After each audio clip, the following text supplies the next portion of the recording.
My fiancée and her family called me poor trash, so I bought their business in secret and fired every single one of them the next day. I'm a 31-year-old guy, and I've always been told I was too quiet to succeed. I wasn't the loudest in meetings. I didn't dress like I was rich, and I never posted my wins online. I just kept my head down, worked through nights others spent partying, and reinvested every cent back into building what I now own. My first software startup failed before it even launched. The second one? It changed my life.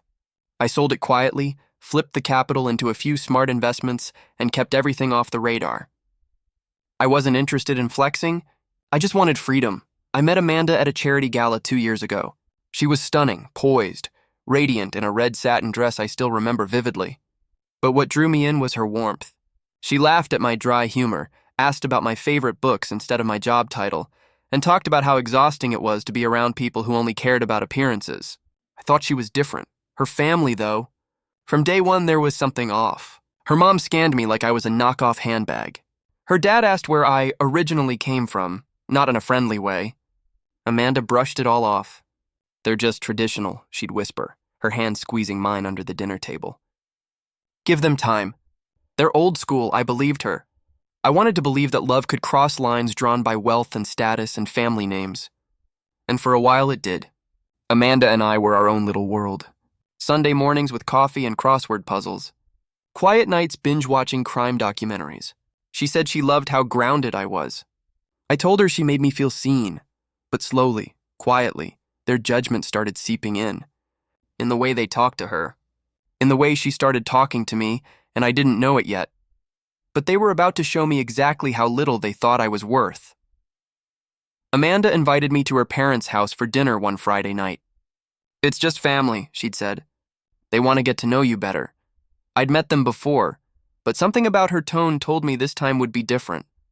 I ironed my best shirt, brought a bottle of vintage wine I'd been saving, and told myself I was overthinking it. Their home looked like something out of a magazine, grand piano in the corner, chandelier glowing like a crown above the dining table. Amanda's mother, Evelyn, greeted me with that same tight smile that never reached her eyes. Her father, Richard, gave me a handshake that lasted just long enough to feel like a test. Dinner started pleasantly enough. Roasted duck, expensive wine, polite conversation. But soon the questions began. "So," Richard asked, slicing into his meat, "what exactly do you do again?" His tone made it sound less like curiosity and more like suspicion. "I run a few tech investments," I said simply. "Mostly software-based ventures." Evelyn raised an eyebrow. "Oh, like apps?" She laughed softly. "My nephew tried one of those. It didn't work out." Amanda tried to change the subject, but Richard wasn't done. "You must have done all right, I suppose. Though I'm guessing not quite our scale." Amanda giggled nervously. "Dad, no, it's fine," I said, forcing a smile. "I'm not in your league yet," he smirked. "Honesty. That's good. Just be realistic about what kind of life Amanda's used to." The words stung more than I expected. Not because I cared about his approval, but because Amanda didn't defend me. She just stared at her plate, pretending the duck was fascinating. After dessert, Evelyn patted my arm. "You seem sweet," she said. "Amanda's always been drawn to humble souls." That word, humble, felt like a blade wrapped in silk. As I drove home that night, Amanda texted, "Don't take it personally." They just like to test people, but I couldn't shake the feeling that, in their eyes, I had already failed. 6 months later, I proposed. It was just the two of us, up on a rooftop garden where we'd once watched fireworks on New Year's Eve. I had the ring custom made, a minimalist emerald set in a gold band, something she once pointed out in a magazine and said, "That's so me." When I dropped to one knee, she gasped. "Are you serious?" she whispered. I smiled. "Dead serious." She cried, said yes, kissed me like we were the only people in the world.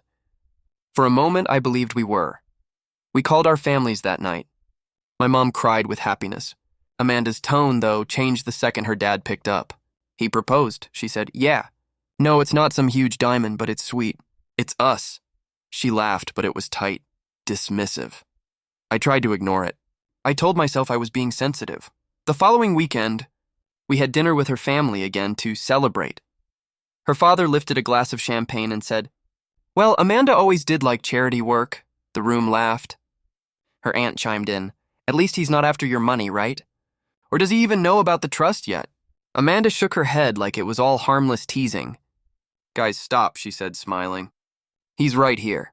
But she didn't correct them. Didn't defend me. Just let the words hang like cigar smoke in the air. I stayed silent. I always do in moments like that. Counting the seconds, steadying my breath, calculating. Later that night, as we cleaned up in the kitchen, I asked her, "Did that not bother you?" She shrugged. "They don't mean it. That's just how they are." I nodded slowly. "And what about how I am?" She didn't answer. Just rinsed a glass and changed the subject. It was the first time I felt like I was standing beside her, but not with her. It was a Thursday night, sometime past midnight. I'd stayed late at my office downtown, finalizing a deal for a mobile security platform I was backing. By the time I got home, Amanda was curled up on the couch in one of my hoodies, scrolling on her phone. "I thought you'd stay over," she said. I kissed her forehead. "Didn't want to interrupt your sleep?" She smiled, but it didn't reach her eyes. There was distance, subtle but there. I headed to the kitchen for water and stopped when I realized I'd left my charger in her car. I grabbed her keys off the hook and stepped outside. That's when I heard her voice. I wasn't trying to eavesdrop. I hadn't even closed the door all the way. But the moment I heard my name, I froze. She was on the phone with her sister, Mallory. "Of course I'm not marrying him for the money," Amanda said, laughing. "He doesn't have any." There was silence, then Mallory's voice, loud enough to carry. "So this is your charity era, huh?" Amanda chuckled. "Let him think he's the one running things. He likes that. Makes him feel useful." Mallory asked something else I couldn't catch. Amanda replied, "I'm not an idiot. Dad's getting the prenup ready. We'll make sure everything stays where it belongs." I stood in the dark, keys clutched in my hand like a weapon I didn't know how to use. I didn't storm back in. I didn't confront her. Instead, I walked slowly to the car, sat in the driver's seat, and stared at my own reflection in the rearview mirror for a long, long time. This wasn't about love anymore. This was about humiliation dressed as loyalty, and if they wanted me to stay small, silent, and out of the way, they had no idea who they were dealing with. Amanda's family threw us an engagement party a few weeks later. It was supposed to be a celebration of love, but it felt more like a performance, one where I was cast as the awkward outsider.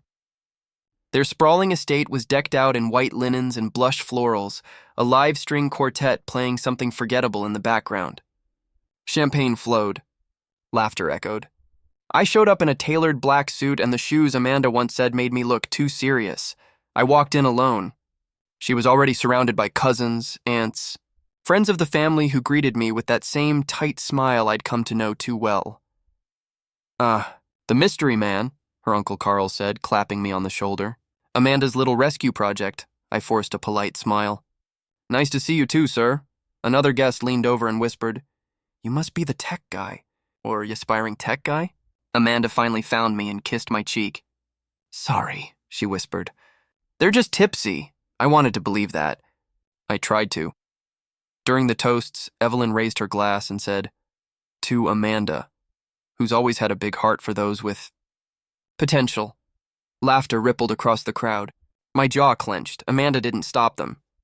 She didn't say a word. She just kept smiling, like it was all one big joke I should be in on.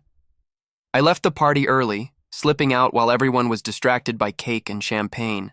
No one noticed. Not even her. When I got home, I poured myself a drink and opened a folder I hadn't looked at in months, a list of corporate holdings and recent regional business acquisitions. Her family's company name was buried halfway down, marked at risk. That was the night I stopped loving Amanda and started planning. It started with a rumor, just a quiet tip from a contact I'd made years ago at an investor conference. He mentioned a luxury catering company hemorrhaging funds after several large weddings had gone unpaid for. I didn't think much of it, until he casually said the name, Harrington and Carbert Catering, Amanda's family business. I dug deeper. Within 2 days, I had a copy of their financials. They weren't just struggling, they were desperate. Multiple short-term loans, a lawsuit pending over a failed gala, employee turnover spiking. They were propping themselves up on reputation alone. And Amanda's dad? He was gambling the last of their liquidity on high-end contracts they couldn't afford to screw up. I sat in my office, alone, staring at the numbers. I could have warned her. I could have said, "Your dad's about to lose everything." But her voice echoed in my head. "He doesn't have any money." Let him feel like he's in charge. No, this wasn't a warning. This was an opening. I called my lawyer and said, "Let's set up a shell corp. I want it discreet." He hesitated. "What are we buying?" "Not buying," I said, "saving. And then cleaning house." Through 3 degrees of separation and a shadow-holding firm, I began acquiring their debt. Quietly, patiently. I bought out their smallest investor first, an aging widow who just wanted her money back. Then 2 more. By the time I had a controlling interest in their largest creditor, I'd positioned myself to either bail them out or bleed them dry. Amanda had no idea. She was busy planning floral arrangements for a wedding I knew wasn't going to happen. At dinner one night, she looked up from her phone and said, "You've been really focused lately." "Secret project?" I smiled and said, "Something like that." She kissed me and said, "Just don't forget about me when you're a big shot." I didn't respond. Because in that moment I realized she was going to regret ever underestimating me. Over the next 6 weeks, I disappeared into spreadsheets, contracts, and cold, calculated silence. Amanda thought I was buried in a new investment pitch. In reality, I was finalizing the slow, surgical dismantling of her father's control. The shell company I'd formed, Branlow Holdings, was now the majority stakeholder in the catering business. Not just through debt leverage, but by quietly acquiring a controlling share of their private equity. A few quiet boardroom meetings later, and I had voting power. Amanda's dad didn't even know who I was. He just kept calling Branlow's rep some dumb financier from Chicago. He had no clue it was me. One Friday morning, I received an email from their operations manager, alerting stakeholders about a scheduled crisis meeting with new investors. I was copied. The tone was desperate. "We're optimistic this group will understand our legacy and see the long-term value." That same day, Amanda asked if I wanted to go with her to taste cakes for the wedding. "You've been kind of emotionally MIA, she said, brushing her hair into a ponytail. "I've just had a lot on my plate," I told her. She laughed. Yeah. Building your little empire. Don't forget I said yes before all the gold came in." I looked at her for a long time. "You sure you know what you said yes to?" She waved me off, already texting her sister about the dress fitting. That night, I stood outside her family's business, just watching. Their office lights were still on, silhouettes scrambling behind frosted glass. They had no idea that the man they had mocked, dismissed, and humiliated now owned every inch of their empire. I wasn't going to yell. I wasn't going to fight. I was just going to walk in, when the time was right, and pull the entire floor out from under them. 2 days before the wedding, Amanda's father asked to meet. Just him and me. He said it was a final formality. We sat in his study, dark mahogany furniture, shelves filled with first edition books he probably hadn't read in years. He poured himself a glass of scotch and offered me one. I declined. Then he pulled out the folder. Thick, pristine, gold-trimmed. "The prenup," he said casually. "Standard stuff." I opened it. It wasn't standard. It was predatory. Everything Amanda came in with stayed hers. If we divorced for any reason, I walked away with nothing, not even a cent of joint assets. And if she initiated the divorce, I owed her alimony. I looked up. "You really think I'm after your money?" He smiled. "Son, it's not about what you think. It's about protecting my daughter." I leaned back. "And what exactly is she protecting herself from?" Before he could answer, Amanda walked in, holding her phone like she'd just stepped out of a brunch date. "Did he see it?" she asked. I turned to her. "You knew?" "Of course," she said with a shrug. "It's not personal. It's just smart. You're not used to families like mine." Something in me snapped. Not with anger, but with clarity. I took the pen, signed every page, and handed it back. "You're really okay with this?" she asked, confused by how calm I was. "Absolutely," I said, standing up. "No hard feelings. In fact, I won't be needing the tux tomorrow." Amanda frowned. "Wait, what?" "I'm not marrying you," I said simply. "But don't worry, you'll still be hearing from me. Very soon." I walked out of that house with nothing but my car keys and my name. They thought they were humbling me. They had no idea they'd just handed me the match to burn everything down.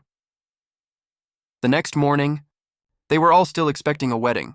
Amanda probably thought I'd cool off and come crawling back, maybe with flowers and some grand apology. Her father was probably busy bragging to his friends about how he'd put the boy in his place, but I didn't go to a chapel that day. I went to their company headquarters. The staff was gathered for the investor meeting. Nervous chatter, half whispers, paper coffee cups trembling in anxious hands. I watched from the parking lot for a minute, letting the moment breathe. Then I walked in. Security paused. "Sir, are you here for the meeting?" I said, flashing the visitor badge I'd printed through my own system the night before. Inside the boardroom, Amanda's father was pacing. Her mother sat in the corner, arms crossed. Amanda wasn't there yet. I stepped in just as they were about to start. "Who the hell let you in here?" Richard snapped. "Funny," I said, setting my briefcase down. "You really should know who signs your paychecks now." He blinked. "Excuse me?" I opened the briefcase and slid the documents across the table. Ownership certificates, voting rights, purchase agreements. All legal.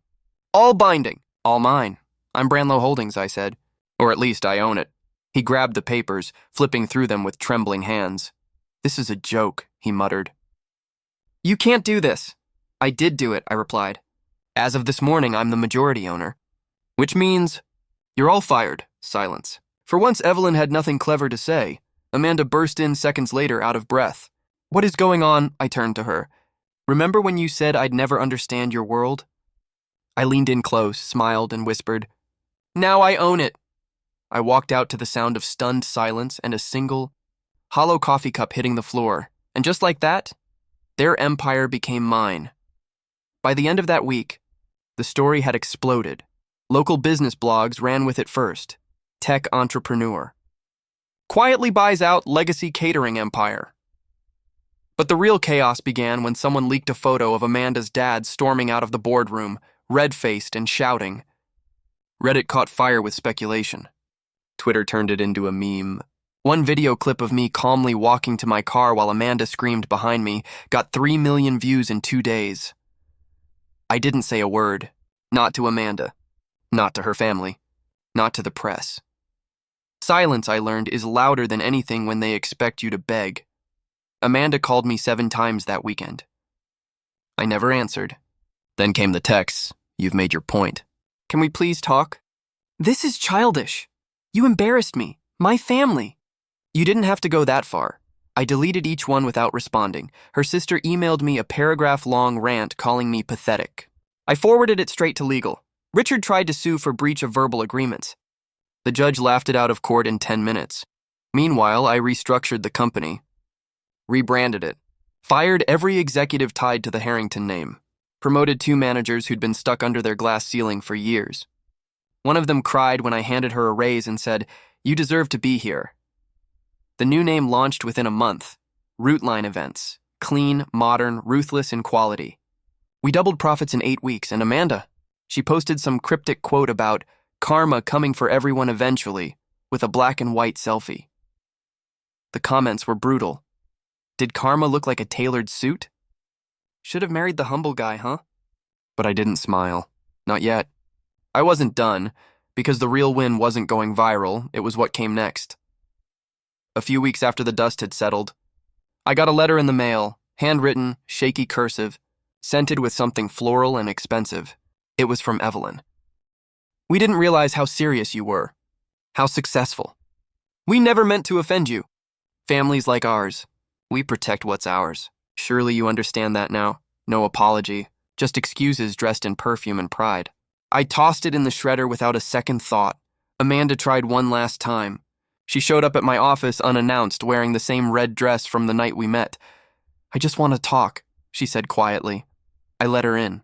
Not because I missed her, but because I wanted to see if she'd changed. She hadn't. "You could have warned me," she said, sinking into the chair across from my desk. "You didn't have to humiliate everyone," I leaned back. "You humiliated me for over a year. Let your family call me garbage." Sat silently while they mocked me. "What exactly do you think I owed you?" She looked down. "I didn't think you'd fight back like this." I nodded. "That's the problem. You didn't think." She tried to soften her voice. "Maybe we could go back to how things were." I smiled, cold, precise. "Amanda, things never were. You just never thought I'd stop playing along. She didn't cry. I think she wanted to. But she stood up, nodded, and walked out of my office like a stranger in a story that no longer belonged to her.